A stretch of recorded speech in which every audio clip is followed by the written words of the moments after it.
e já escolher a sua escalação, porque o Renato Gaúcho tem feito alguns testes no time do Vasco. Eu quero saber qual é a escalação ideal para você.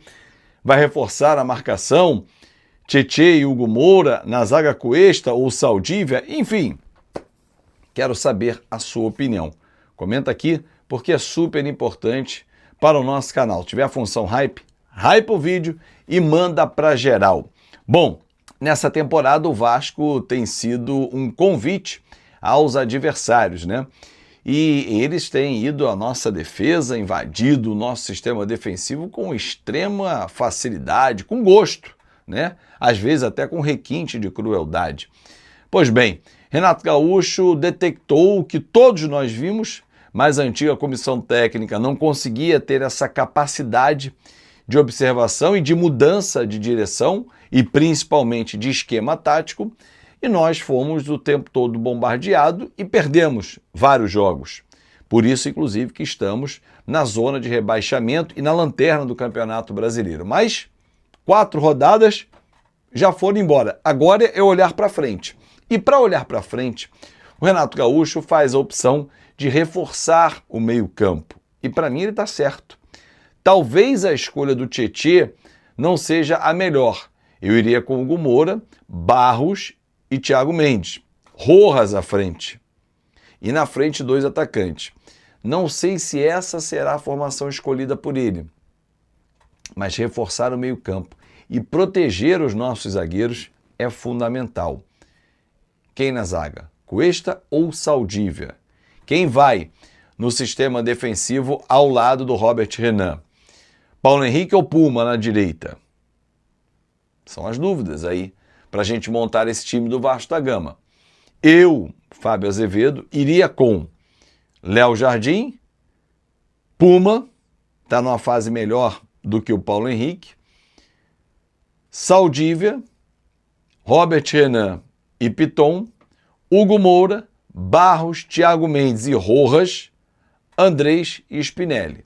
Essa seria a minha formação. Mas, como o Vasco não tem deixado a imprensa acompanhar o treinamento, a gente não sabe quem está treinando bem, quem está treinando mal, porque muitas vezes, torcedor, ao acompanhar um treinamento, a gente tem a percepção e o entendimento das escolhas do treinador. Por que escolheu o Brenner e não escolheu o Spinelli? Por que escolheu o David de falso 9 e não os 9 que a gente tem lá? O treinamento está dizendo isso, só que a gente não acompanha.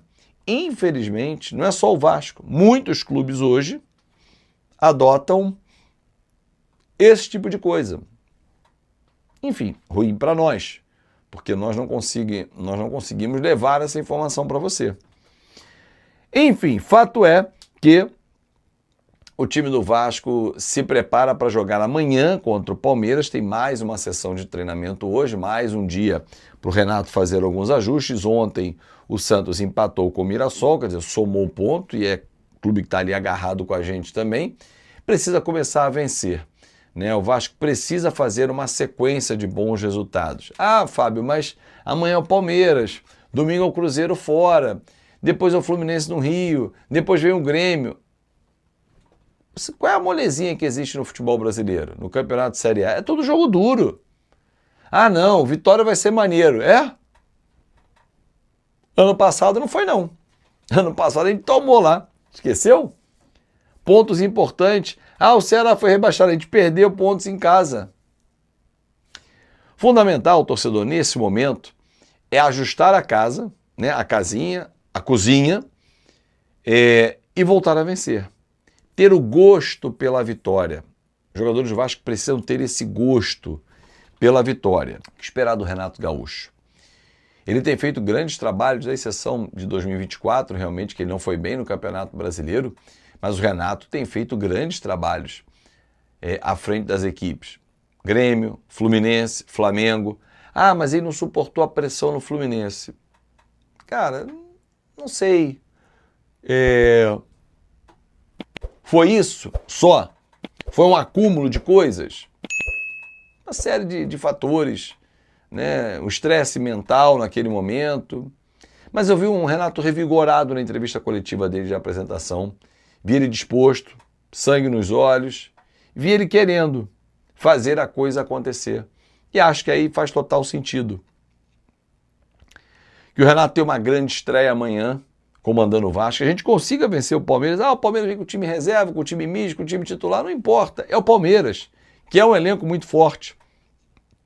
Líder do campeonato, vai brigar para ficar com o título esse ano de novo. Então, que a gente faça um grande trabalho e que São Januário, que tem mais de 15 mil ingressos vendidos, hoje vai acabar com certeza, o torcedor volte a ter o prazer de ter essa sinergia com o time em campo, mas aí depende da equipe em campo. E o Renato falou isso na coletiva dele, que ele quer de novo esse reencontro.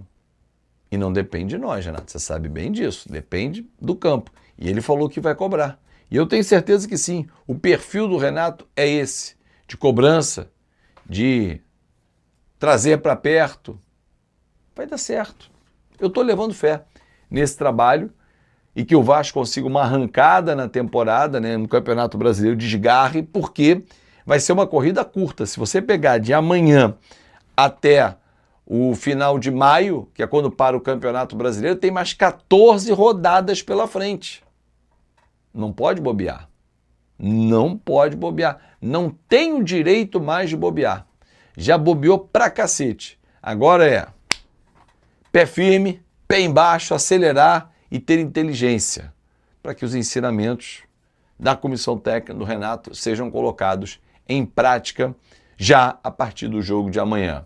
Tem que fechar a casinha? Tem que fechar a casinha. Começa organizando de trás o time para frente. E vai ser aos poucos. Mas se amanhã vencer e vencer bem, tem que virar a página e olhar para o Cruzeiro.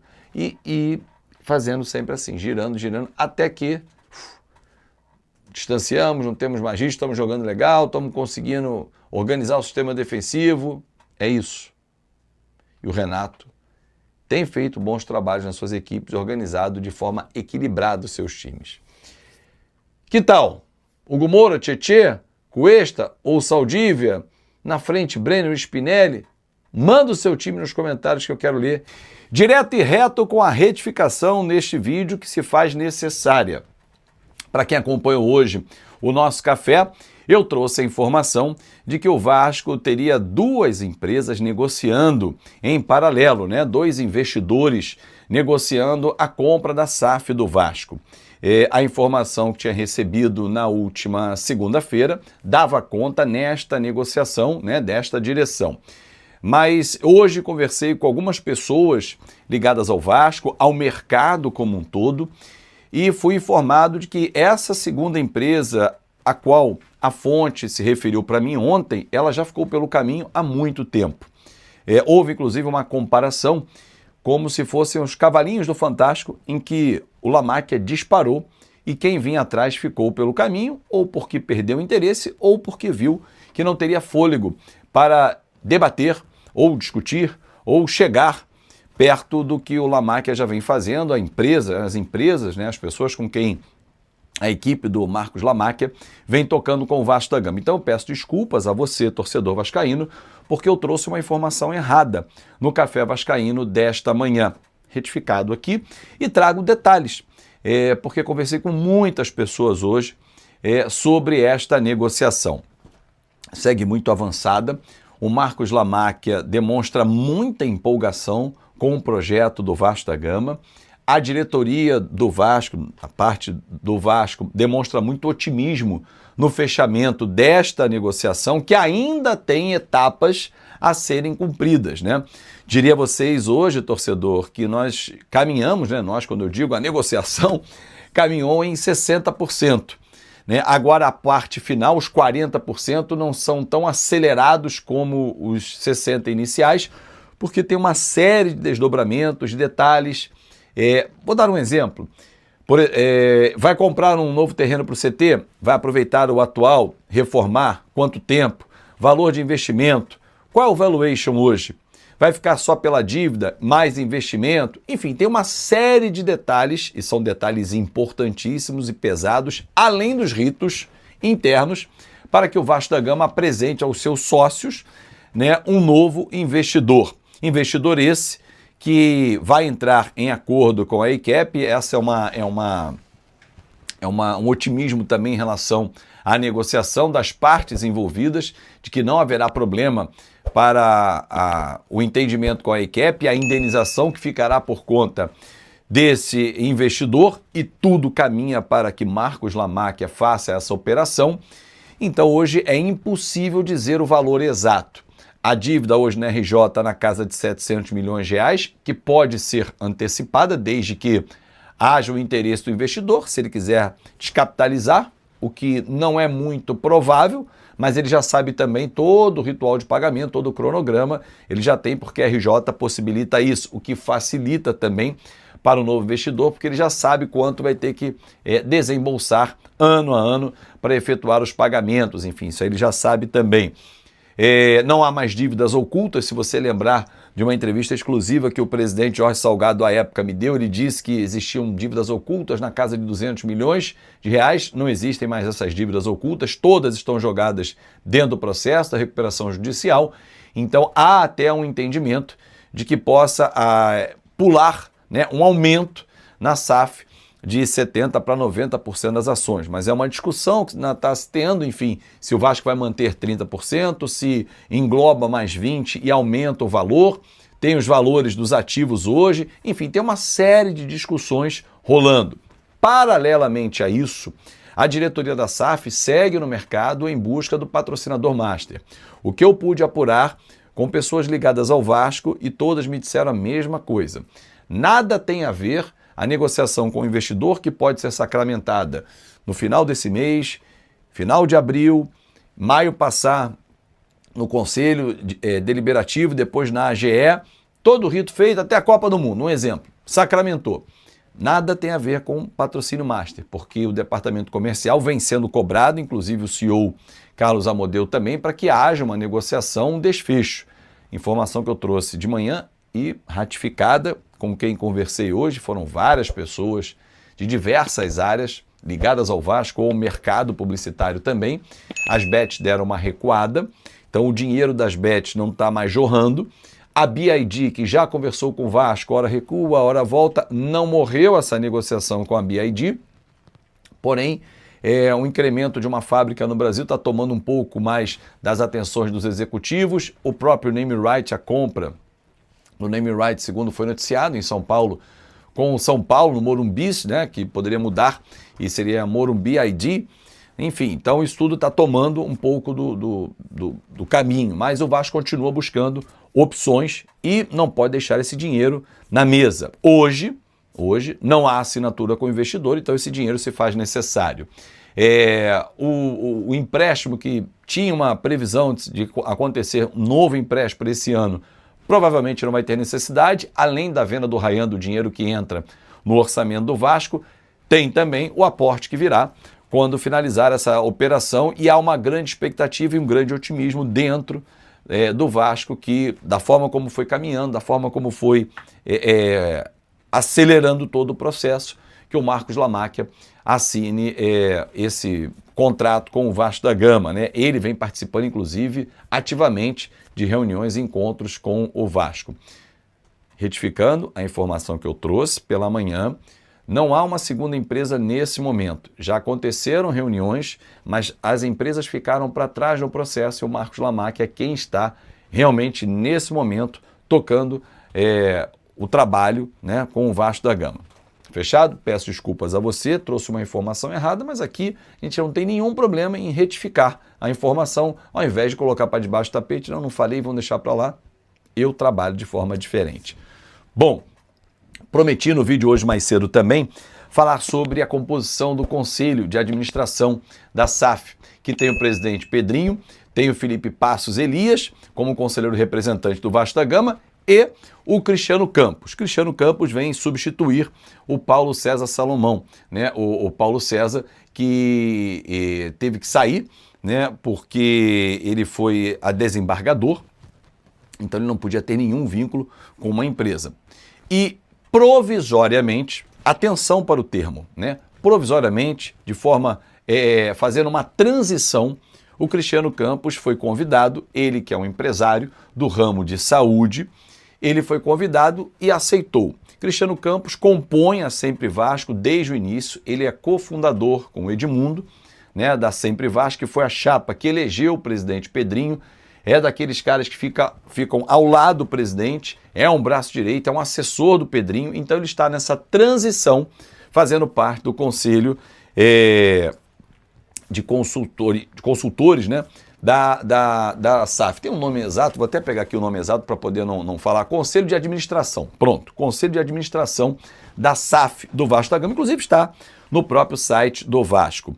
O Cristiano Campos, que foi envolvido em um processo no ano de 2020, chegou a ser preso por 2 dias, mas ficou comprovado na justiça e o nome dele não consta em nenhum processo, foi retirado, inclusive, pelo ministro Gilmar Mendes, porque contra ele não tinha nenhuma prova, né? Inclusive, ele tem uma empresa familiar de saúde de 32 anos de mercado, que trabalha com todas as operadoras de saúde, e isso gerou um problema gigante. Imagina você ser preso e depois comprovar que você não tem culpa, o problema que vira dentro de casa, o problema que vira onde você mora, enfim, com os amigos, a desconfiança que paira. Então o Cristiano Campos, depois de alguns anos, conseguiu comprovar na justiça, processo segue, envolvendo o ex-prefeito Marcelo Crivella, que ele não conhece, segundo a apuração que fiz, nunca teve contato, alegava-se que ele foi a seguradora assim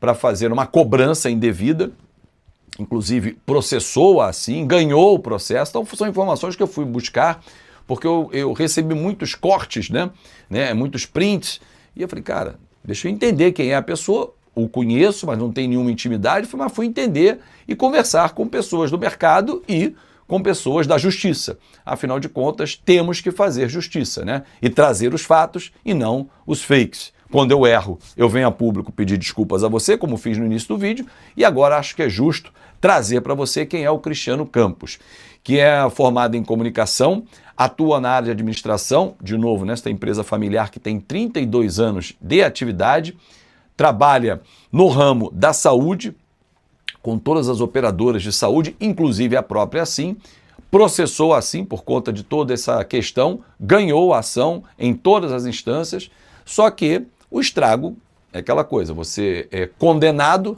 pela mídia, depois, meu irmão, o pedido de desculpas é pequenininho, mas o fato é que em 2024 ele foi retirado de qualquer processo porque não tinha provas.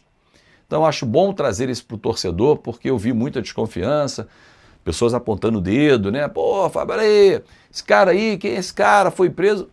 Verdade, passou 2 dias. Na saída usou tornozeleira eletrônica, mas depois a justiça o inocentou e nada mais paira contra ele. Agora você faz o seu juízo de valor, pode puxar, inclusive, como eu fiz, busquei as informações e fui apurar e fui conversar com pessoas dentro dessa área jurídica. Aqui é assim. Valeu, galera! E só um detalhezinho para fechar. O Marcos Lamáquia sabe que o Cristiano Campos ocupa a cadeira no Conselho de Administração e não se opôs. Você acha que um investidor que vai botar bilhões no Vasco, se o Cristiano fosse da área contrária à justiça, ele iria topar? É para você pensar, torcedor, com a sua cabeça. É um ano de eleição, e ano de eleição a gente sabe como vai funcionar o Vasco, daqui para frente só vai piorar, mas eu faço questão sempre de trazer à luz aos fatos. E o juízo de valor é você quem faz.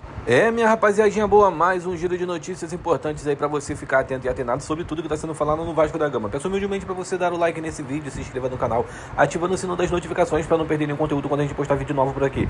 Um grande abraço pra você, nos segue pra mais e até o próximo vídeo. Fui!